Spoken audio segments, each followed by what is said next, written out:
brought to you by Barber Behavioral Health, a service of Barber National Institute. It's time to welcome in Chris Elliott, Vice President of Barber Behavioral Health, talking today about managing school year stress. We were saying earlier, Chris, it's such a great time to really start digging into this now. Yeah, today in a lot of school districts is the end of the first quarter, so we'll get report cards and extracurricular activities are kind of jumping into full force. So we just want to talk about, some things that parents and families can do to help kind of manage the daily stress of the hectic, busy lives we're all living. Yeah, because we're kind of really in the thick of the school year now, and it can get frustrating. And then you have all of the activities coming up for the holidays, and everything starts to kind of pile on this time of year. So there is a lot of stress. Yeah, so we talked before when we kicked off the school year, it's falling back and establishing good routines. So, getting home from school, maybe a little bit of time to relax, but then jumping right in to get that homework done so you're not having those big battles at, at bedtime.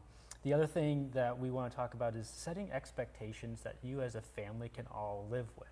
If you have two kids and each of them are in 3 different activities, you're kind of maybe setting yourself up to fail, right? And that's kind of family dependent, so you all kind of have what works for you, but there is a breaking point where families can just kind of get overwhelmed with all the things going on. Yeah.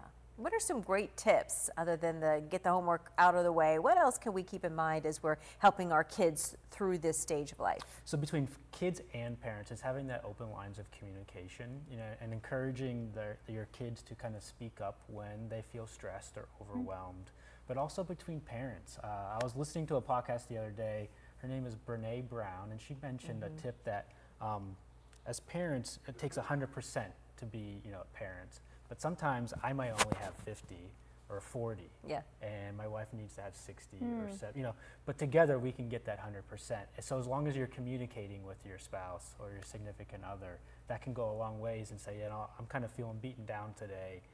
You might not need to step up, and then the next day maybe kind of reverses. Right. And a lot of these tips that we're talking about, establishing a routine, open communication, we might initially think are for the kids, but a lot of times it's for the big kids too. It's for the adults to remember this stuff too.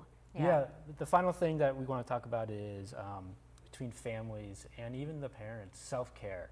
So even if you're running around to sports and doing homework, having some family together time is important to kind of just chill as a family. But then also, trying to find that time for parents to kind of have their own self-care. I've always thought that and have read that, as a parent, if you take care of yourself first sometimes, you'll be a better parent for your kids. So I've always been a proponent for a good early bedtime for kids, because the parents, they need some downtime, they need some adult time without the kids running around and fighting with them. Put them in bed at 7 or 8 and then have a little time with your spouse or significant other in the evenings. Correct. Yep. Yeah. So great tips, establishing that routine, open line of communication between everybody in the family, and then self-care, take care of yourself. And again, that's for the big kids. Some advice for the big kids too. Yeah, school should be fun, and it does. It goes by so quickly. I'm sure you can't even fathom it, but it does. It goes by so quickly, so you do want to enjoy every step of it for sure. Thanks, Chris. We do appreciate it. If you have any questions or need any help or guidance, give the Barber Behavioral Health Center there a call. They'd be happy to help you or to send